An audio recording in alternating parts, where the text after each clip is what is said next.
Requirement दोनों की एक जैसी होती है, आइए बता देते हैं। 2 फनल चाहिए, एक चौड़े डायमीटर की बड़ी और एक उससे छोटी सी जिसका डायमीटर इससे कम होगा। 2 बीकर चाहिए, मीडियम सिलेंडर चाहिए, फिल्टर पेपर चाहिए 2 जो फिल्टर मीडियम का काम करेंगे, ट्राइपॉड स्टैंड चाहिए 2 क्योंकि हमें एक असेंबली बनानी होगी फिल्ट्रेशन के लिए। थ्योरी में हमें क्या लिखना है, पहला लिखना है फिल्ट्रेशन क्या होता है। फिल्ट्रेशन जो होती है प्रोसेस होती है, फिल्ट्रेशन जो एक प्रोसेस होती है जिसमें हम सॉलिड को लिक्विड या फ्लूइड से अलग करते हैं, चाहे वो फ्लूइड लिक्विड हो या गैस हो। ठीक, दूसरी चीज हमें क्या लिखनी है, फिल्टर मीडियम। फिल्टर मीडियम क्या होता है, पोरस मीडियम होता है जिसके थ्रू हम जो सॉलिड होता है उससे लिक्विड को अलग करते हैं। फिल्ट्रेट क्या होता है, जो छन के नीचे क्लियर लिक्विड आता है उसको फिल्ट्रेट करते हैं। फिल्टर केक जो होता है एक्यूमुलेटेड सॉलिड होता है जो फिल्टर मीडियम के ऊपर इकट्ठा होता है। और स्लरी क्या होती है, स्लरी वो सस्पेंशन होती है जिसका फिल्ट्रेशन हमें करना होता है। ये स्लरी है। स्लरी क्या होती है, लिक्विड का और सॉलिड का सस्पेंशन होती है। हमने उस स्लरी बनाने के लिए यूज़ किया है कैल्शियम कार्बोनेट यूज़ किया है। हमने लगभग 20 ग्राम कैल्शियम कार्बोनेट को 200 ग्राम वाटर में डिज़ोल्व किया है, तो ये हमारी स्लरी बन गई है। ठीक, इसके बाद में अब हम फिल्ट्रेशन स्टार्ट करते हैं। तो पहले हम असेंबली तैयार करते हैं। एक ट्राइपॉड स्टैंड लेते हैं, इसके ऊपर इस तरीके से बीकर को लगा के फिल्टर पेपर मोड़ने का जो तरीका होता है वो इस तरीके से। ठीक, ये लगा दिया। ये क्या हो गया, फिल्टर मीडियम। ये फिल्टर मीडियम होता है, ये पोरस मीडियम होता है जिसका यूज़ हम करते हैं सॉलिड और लिक्विड को अलग करने के लिए, फिल्ट्रेशन करने के लिए। इसके बाद ये चौड़ा।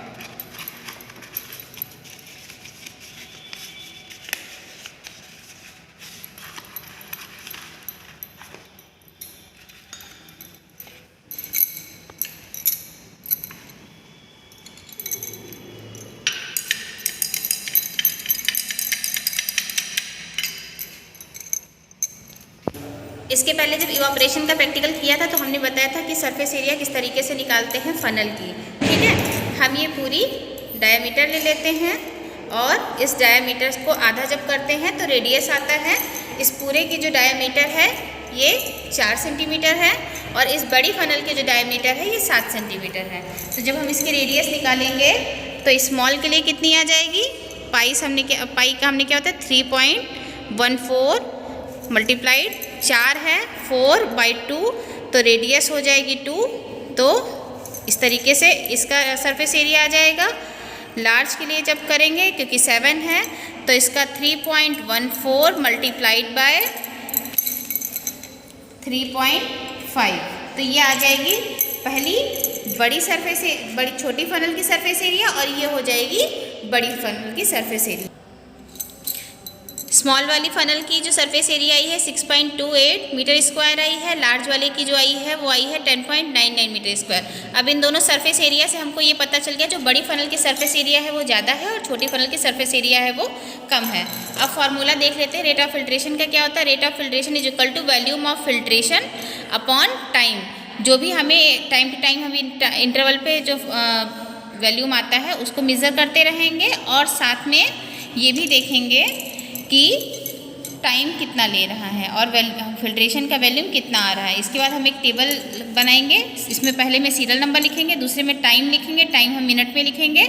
इसके बाद में एक बड़ा कॉलम बना के उसको आधा आधा करेंगे वॉल्यूम ऑफ फिल्ट्रेशन। जितना भी वो टाइम टू टाइम फिल्ट्रेट होकर के आएगा उसका वॉल्यूम स्मॉल का लिखेंगे, फिर लार्ज का लिखेंगे, फिर value upon filtration upon time से रेट ऑफ फिल्ट्रेशन स्मॉल का लिखेंगे और फिर लार्ज का लिखेंगे। ठीक है, इसके बाद में एवरेज निकालेंगे स्मॉल का और फिर एवरेज निकालेंगे, पहले स्मॉल का निकालेंगे फिर लार्ज का निकालेंगे। चलिए इतना कर लेते हैं पहले।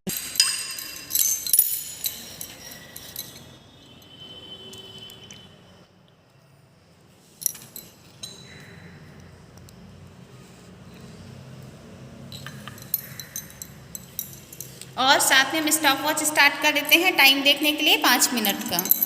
अब 5 मिनट हो गए हैं, तो जो हमारे ये नीचे फिल्ट्रेट आया हुआ है इसको हम इस मेजरिंग सिलेंडर से देखेंगे कि कितना आया है और इसका देखेंगे कि कितना आया है। ठीक है,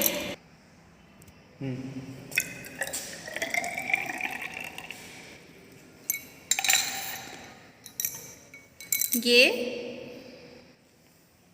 34 ml।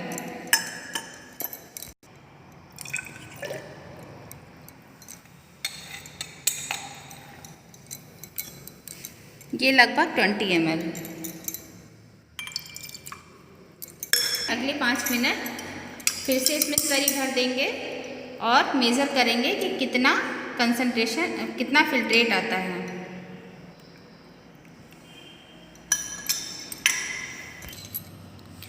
अब 5 मिनट के बाद जब हमने लिया था तब स्मॉल से 20 ml और लार्ज से 34।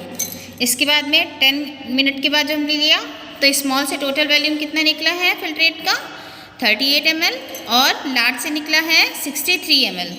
15 मिनट बाद दिया तो इसका 51 हुआ और इसका 88 ml हुआ। अब हम निकाल लेते हैं रेट ऑफ फिल्ट्रेशन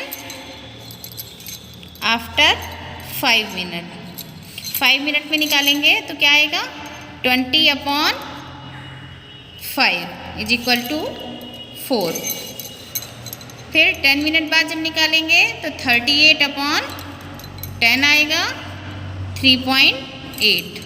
और 15 मिनट के बाद निकालेंगे तो ये सब कितना हो गया स्मॉल के लिए। इसी तरीके से हम लार्ज का निकाल लेंगे। लार्ज का हो जाएगा 5 मिनट के बाद 34/5, 10 के बाद 63/10 और 15 के बाद 88/15।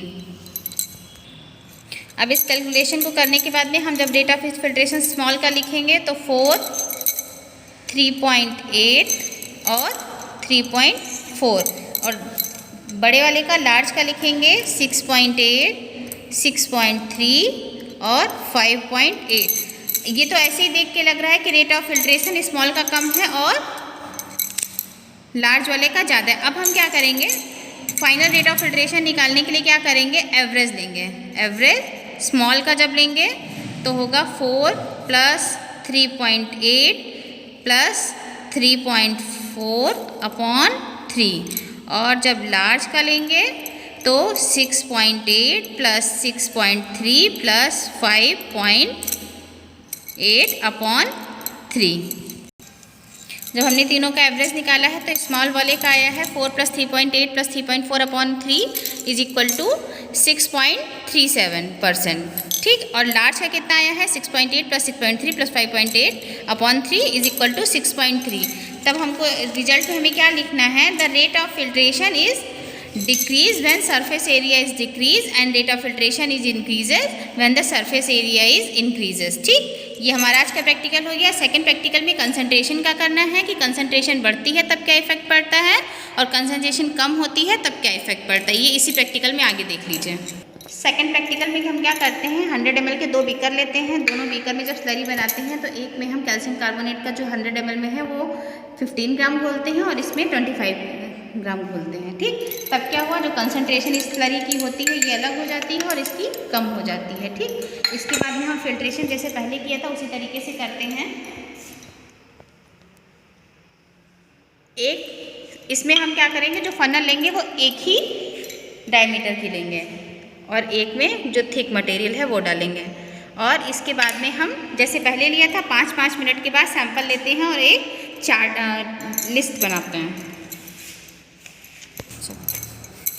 जब हमने अलग अलग टाइम इंटरवल पे देखा है कि जो फिल्ट्रेट आया है वो कितना आया है तो 5 जब हमने जिसका कंसंट्रेशन कब था ठीक 15 ग्राम के लिए ये आया है 5 मिनट के बाद 15 ml, 10 मिनट के बाद 27 ml और 15 मिनट के बाद 40 ml। ठीक, और जब 25 ग्राम के लिए हमने देखा जिसका कंसंट्रेशन ज़्यादा है उसका आया है 5 के लिए 10 ml, 10 मिनट पे 18 ml और 15 मिनट पे 26 ml आता है। ठीक, इसके बाद हम एक टेबल ड्रॉ कर लेंगे।